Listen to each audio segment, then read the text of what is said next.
এই মুহূর্তে এই নিউজটাকে আপনারা অনেকেই ব্রেকিং নিউজ হিসেবেই দেখতে পারেন। লিওনেল মেসিকে নিয়ে আলোচনাটা হচ্ছিল বিশ্বকাপের পর থেকে যে তিনি পরের বিশ্বকাপেও খেলবেন কিনা। দ্য ওয়ে হি পারফর্ম, তিনি 4টা অ্যাসিস্ট করেছেন, 8টা গোল করেছেন এবং ফাইনাল ম্যাচেও লাস্ট মোমেন্ট পর্যন্ত লিওনেল মেসি তার বেস্ট ট্রাইটা করেছেন, ফাউলের শিকার হয়েছেন এবং সেই ফাউলসগুলোকে আসলে কি কারণে ওই সময়টায় ধর্তব্যের মধ্যে রেফারি নেয় নাই সেটা নিয়েও যথেষ্ট বিতর্ক রয়েছে। সো এই 39 পেরোনো Lionel Messi at the age of 43, যেখানটায় বিশ্বকাপটা হবে স্পেনে এবং জয়েন্টলি এটার সাথে মরক্কো থাকবে, পর্তুগাল থাকবে, সেই বিশ্বকাপে খেলার মতো অবস্থায় 4 বছর পরে থাকবেন কিনা সেই আলোচনাটা হচ্ছিল।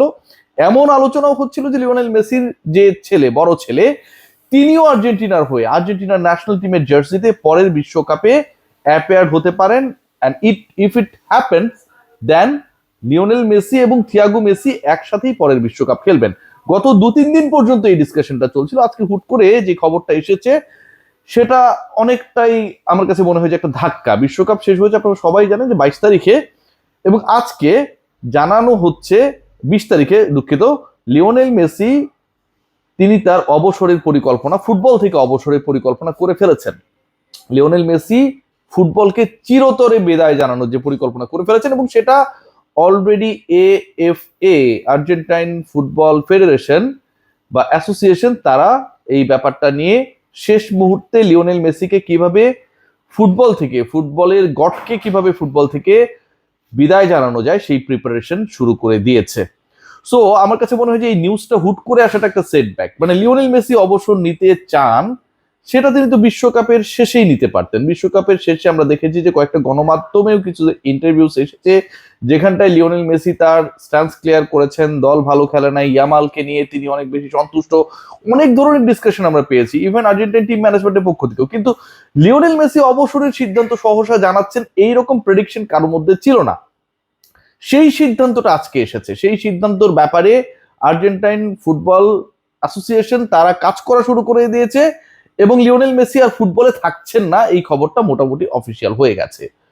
আর্জেন্টিনার বিশ্বকাপের ফাইনাল হার লিওনেল মেসির হুট করে অবসরের সিদ্ধান্ত জানানো অনেকগুলো ষড়যন্ত্র তত্ত্বকে উস্কে দিচ্ছে এবং সেই ব্যাপারগুলোকে আসলে অ্যাভয়েড করার সুযোগ খুব একটা নেই। হ্যাঁ, অনেক রিউমার্স হয় যখন কোনো দল পরাজিত হয়, যখন কোনো দল জিতে যায়, বাট সেই রিউমার্স গুলোর ক্ষেত্রেও কিছু কিছু ক্ষেত্রে কিছু ভ্যালিড গ্রাউন্ডস কিন্তু থেকে যায়, যেগুলো রিউমার্স গুলোকেও আসলে রিয়েলিটির সাথে কানেক্ট করতে হেল্প করে।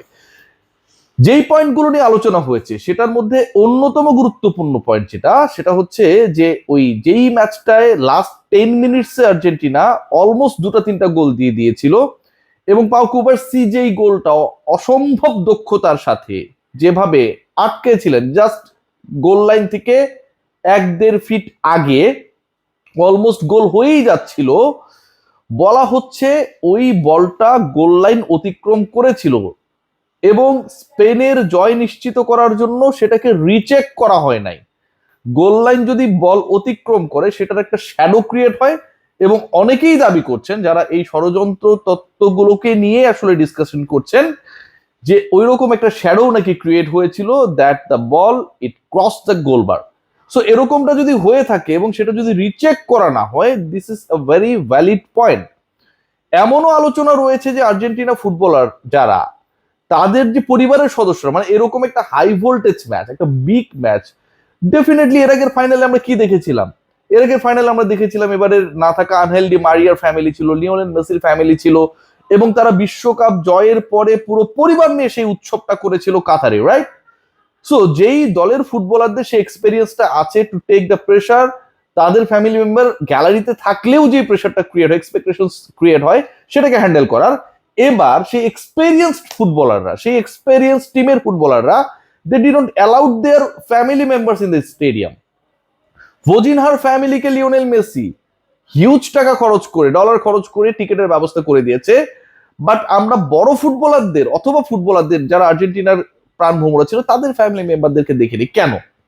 বলা হচ্ছে যে দেয়ার ওয়ার সাম থ্রেটস, যে ফ্যামিলি মেম্বাররা যেন মাঠে না যায় অথবা আর্জেন্টিনা যেতে গেলে তাদের পরিবারের উপরে, এগুলো সবগুলোই কিন্তু রিউমার্স, এখন পর্যন্ত কোনোটাই প্রমাণিত না, বড় ধরনের নাশকতা হতে পারে, এই যে ব্যাপারগুলো। এবং যখন ওই ড্রেসিং রুম থেকে গ্রিন রুম থেকে বের হয়ে টানেল পেরিয়ে যখন মাঠে আসছিল আর্জেন্টিনা দল, ওই সময়টায় লিওনেল মেসি যেভাবে দলের সদস্যদের সাথে কথা বলছিলেন, শান্ত হতে বলছিলেন, তার মানে আপনি যখন বলবেন যে মানে শান্ত হও, হ্যাঁ ঠান্ডা হও, হোয়াট ডাজ ইট মিন?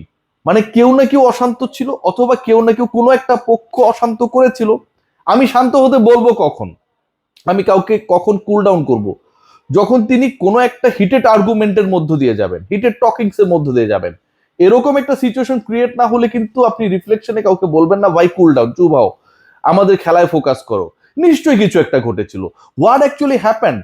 ওই সময়ের যে ব্রেকটা, ওই 18-20 মিনিটের মধ্যে কি হয়েছিল সেটার কিন্তু প্রপার ব্যাখ্যা আমরা পাইনি। ফুটবলাররা বিচ্ছিন্নভাবে তার ফ্যামিলি মেম্বার এরে ওরে বলেছে যে না তেমন কিছু হয়নি কেন, কিন্তু সেটা তো আসলে সেই উত্তরটা দেয় না। জিয়ানি ইনফান্তিনো আপনারা সবাই জানেন যে পরের ওয়ার্ল্ড কাপ পর্যন্ত ফিফার প্রেসিডেন্ট থাকবেন এবং পরের 4 বছরের জন্য তাকে দায়িত্ব দেওয়া হচ্ছে, এবং এটার কোনো প্রতিদ্বন্দ্বী নেই, সবাই হচ্ছে তাকেই চায়। এখানটা ইউরোপের একটা বড় সমর্থন, very important, cause he is also from the Europe. So UEFA and ইউরোপের সমর্থন নেওয়ার জন্য আর্জেন্টিনা জিতবে না, স্পেন জিতবে, এরকম নাকি একটা ডিলস হয়েছে, এবং সেই আলোচনাটাও রয়েছে, সেই ডিসকাশনটাও রয়েছে যে এরকম একটা ঘটনা ঘটলে ঘটতেও পারে, যেটা আগেই হয়ে গেছে, পুরোটাই সেট আপ ছিল। We don't know actually what happen. Lionel মেসির অবসর, হুট করে অবসরের সিদ্ধান্ত, এফ এর তড়িঘড়ি করা, এবং যিনি আর্জেন্টিনা ফুটবল ফেডারেশনের প্রেসিডেন্ট, ডিউরিং দ্য ম্যাচ, যখন ম্যাচ চলছিল ফাইনাল, ওই সময়টাই নাকি তাকে গ্রেফতার করারও একটা পরিকল্পনা ছিল, এবং সেই ব্যাপারটা আর্জেন্টিনার ড্রেসিং রুম পর্যন্ত পৌঁছেছে। আপনি গুগল করতে পারেন, সার্চ করতে পারেন, আমি যে তথ্যগুলো দিচ্ছি একটাও ভুল না, প্রত্যেকটাই এখন পর্যন্ত যেই ডিসকাশন গুলো হচ্ছে, যেই পয়েন্টস এর উপরে এই বিতর্কগুলো চলছে, সেটার উপর ভিত্তি করে। So if this things happened, কেন এতগুলো ঘটনা একসাথে ঘটলো, কি কারণে ঘটলো, সেগুলোর কিন্তু তদন্ত দাবি রাখে। And the most significant part is that, আপনাদের সাথে যদি আমি শেয়ার করি, সেটা কিন্তু অ্যাভয়েড করার সুযোগ নেই। বিশ্বকাপের 2 ম্যাচে বেটিং সন্দেহে, অন্তত 2টা ম্যাচে বেটিং, মানে আমরা ক্রিকেটে যেটাকে ফিক্সিং বলি, এরকম একটা ঘটনার ব্যাপারে একটা সন্দেহ তৈরি হয়েছে, এবং সেটার জন্য তদন্ত তৈরি হয়েছে, তদন্ত কমিটি গঠন করার একটা অবস্থা তৈরি হয়েছে।